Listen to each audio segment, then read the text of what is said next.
Hello and a warm welcome to Art House. We are here at the Wheat Baker where an interesting exhibition is taking place, one done by Duke Asidare, and I'm sure you're anxious to know what that's all about, but we're telling you all about it in a moment. Plus, we do have some performances all coming your way after this short break. Join us again.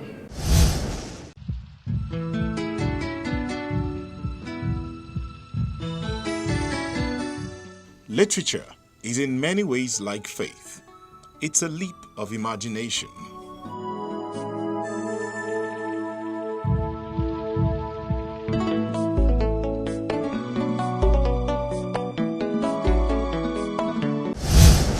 The first time we met him, he was showing us the women in his life at the Ominka Gallery in Lagos. But this time, he's talking about mental space, and I'm anxious to find out what this show is really all about. Duke Asidare exhibits at Wheat Baker in Lagos.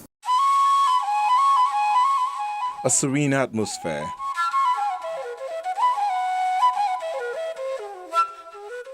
Friendly faces.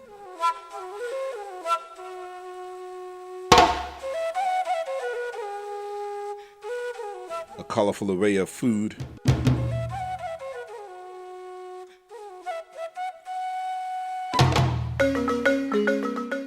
And an intriguing collection of art.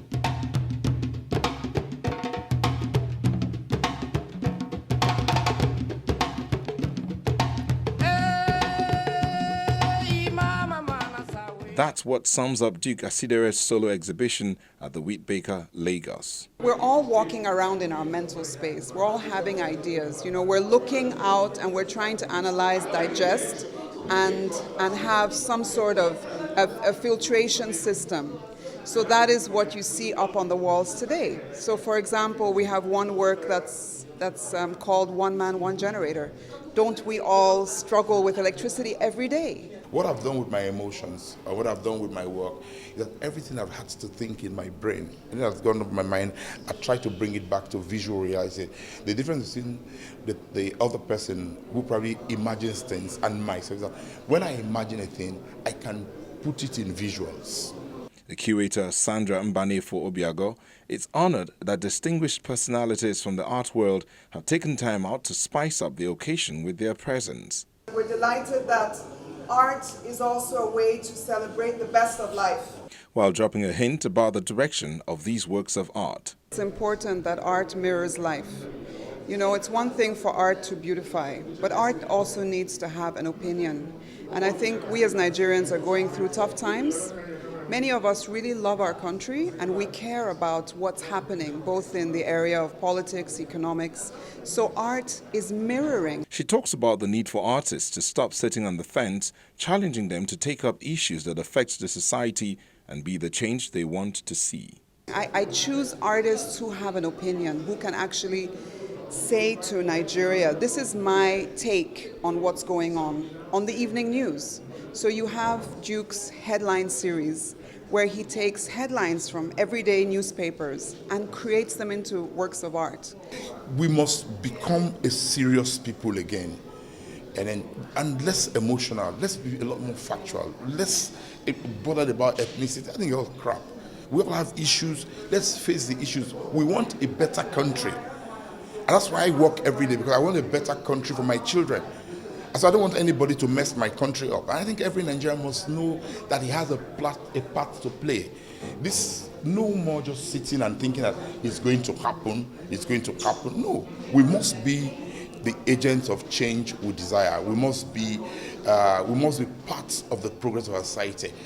For the artist, there is always a pool of ideas in his head, crying to find expression, and he just can't wait to get cracking. So mental space was like a release. In mental space, I've said to myself, it's not just about artistic practice, it's not just about having skills. You know, the artist has emotions, the artist has feelings, the artist lives in a location, he lives in a country. And I think in our country, specifically at the moment, there's been so much impunity, there's been so much I think there's been a scam. I think we've just been scammed up as a people. I think government has not been fair to anybody. because government doesn't have the will to deal with the issues that they should deal with. He tilts to a more political dimension in most of his works, a departure from his previous show where he celebrated the women in his life, but now he feels a strong desire to question why things are wrong in the country and why people have to suffer in the midst of plenty.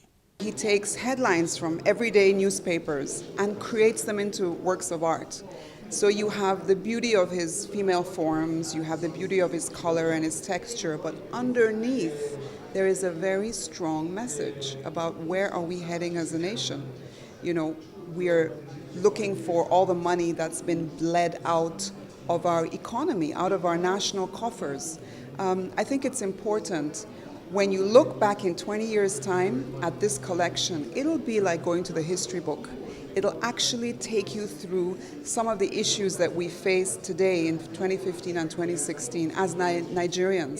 Topical issues in the news are not only his inspiration, but he uses a newspaper as one of the materials for creating a particular series and some other works. I have the collages that I've, and when I say the collages, the newspaper cuttings, what it has done is that when you buy a newspaper and then you read a few things, what you read becomes a part of you, which means, simply put, you wear what you read.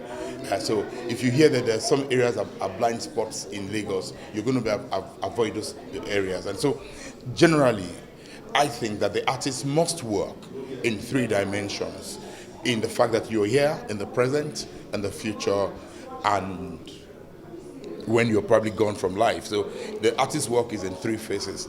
It's not just to decorate.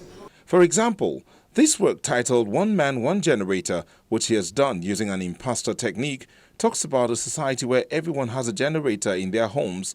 Is it a luxury or a necessity with the price of fuel?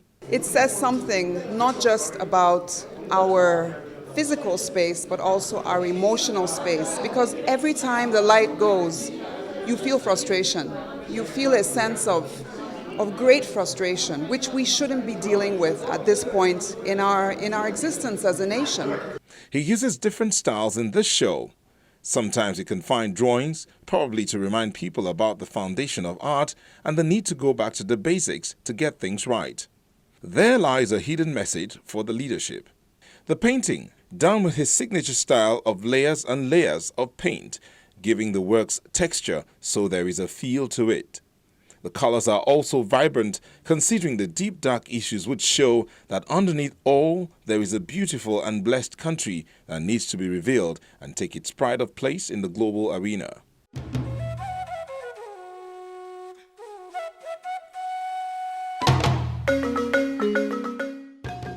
Art has gone beyond art for art's sake. Duke Asidare is talking to the man in the mirror, asking society to come together and make Nigeria a better place for generations to come.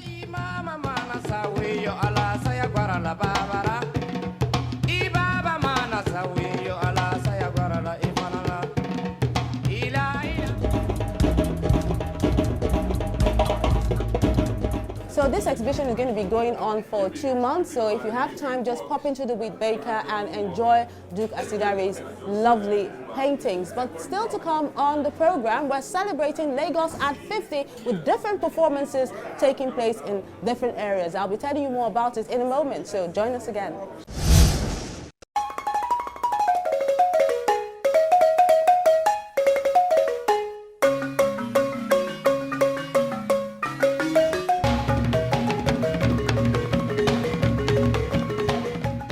He is a Nigerian author of plays and novels that are generally about African village life, customs, beliefs, and religious practices. His first publication was in 1957, a poem titled Penitence in a University of Ibadan campus magazine called The Horn and edited by fellow writer J.P. Clark.